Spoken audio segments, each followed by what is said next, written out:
What's good? We back. Boxing grind. Y'all know what it is. The Boxing Clinic and more. It's your boy CJ Goodfella. Talking about Leonard Ellerbe, who was in Philadelphia this weekend for the media workouts for Danny Garcia and Brandon Rios. He was supporting Danny Garcia. And Leonard Ellerbe, CEO of Mayweather Promotions. His cousin is a linebacker for the Philadelphia Eagles.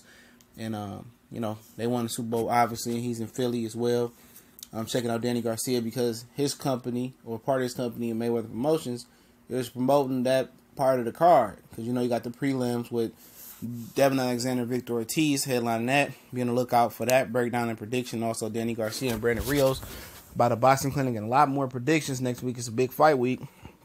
But Leonard Ellerbe said Danny Garcia has the best resume in boxing other than Pacquiao and Canelo Alvarez, and I agree with that, and a lot of people won't, because they don't know shit about boxing, or, they just hate on Danny Garcia, but it's true.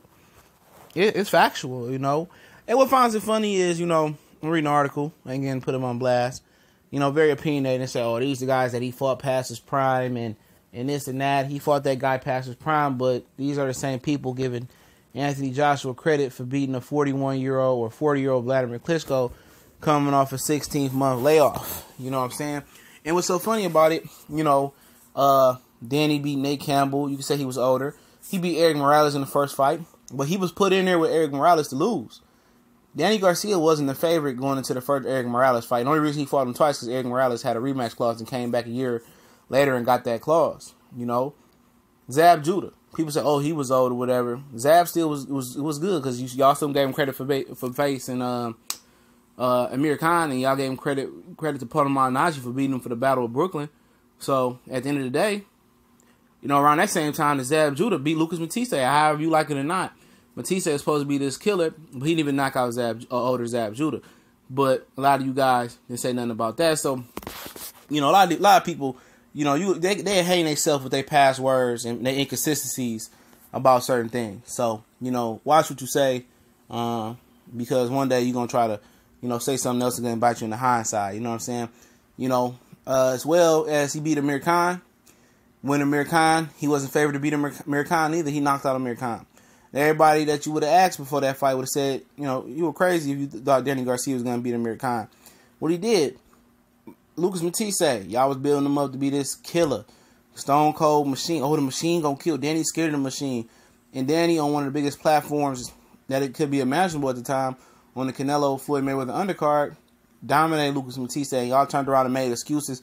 Well, Matisse, it was a bunch. It's always an excuse city when they gotta win.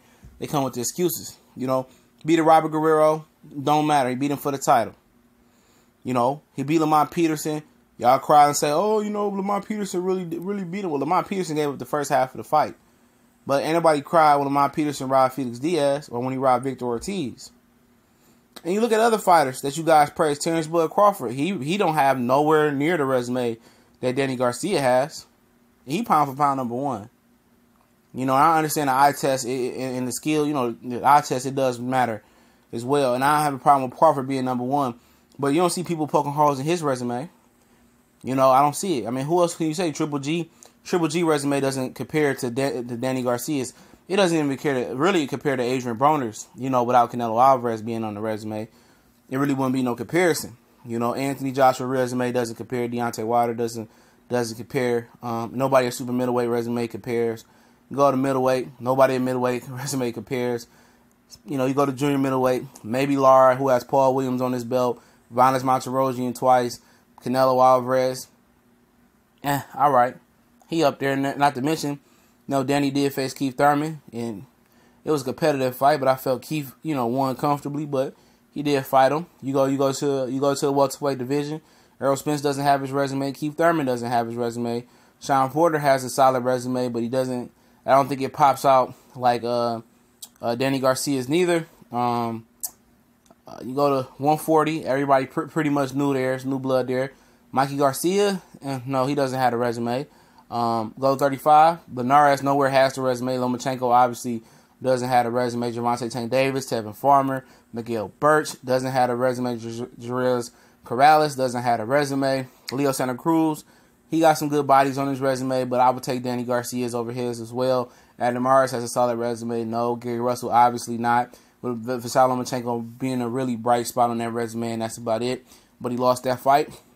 Frampton, no. Quigg, no. Inoue, not yet.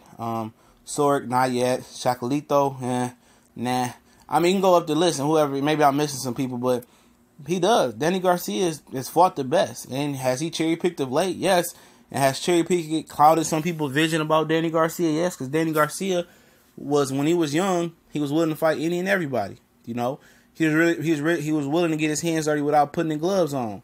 You know, gardening gloves on. Now he want to put on the mask to go cut grass and put the gloves on and all this protective gear when he was just a steak and potatoes type of guy, meat and potatoes. Get his hand dirty and eat with his hands dirty. But he not that guy no more. And hopefully he can get back to being that guy, but I doubt it. He's in the upper echelon names and popular names in boxing. And you go from eating filet mignon, it's hard to go back to eating, steak and potatoes. You know, it's hard. So, but yeah, I definitely agree with Leonard Ellerbe. Maybe it's somebody out there I'm missing, but Danny Garcia does have a top 5 boxing resume right now in the sport. A lot of people don't want to like it or accept it, but it is what it is. Y'all can hate all y'all want, but y'all got to see. You got to be objective sometimes, and he does.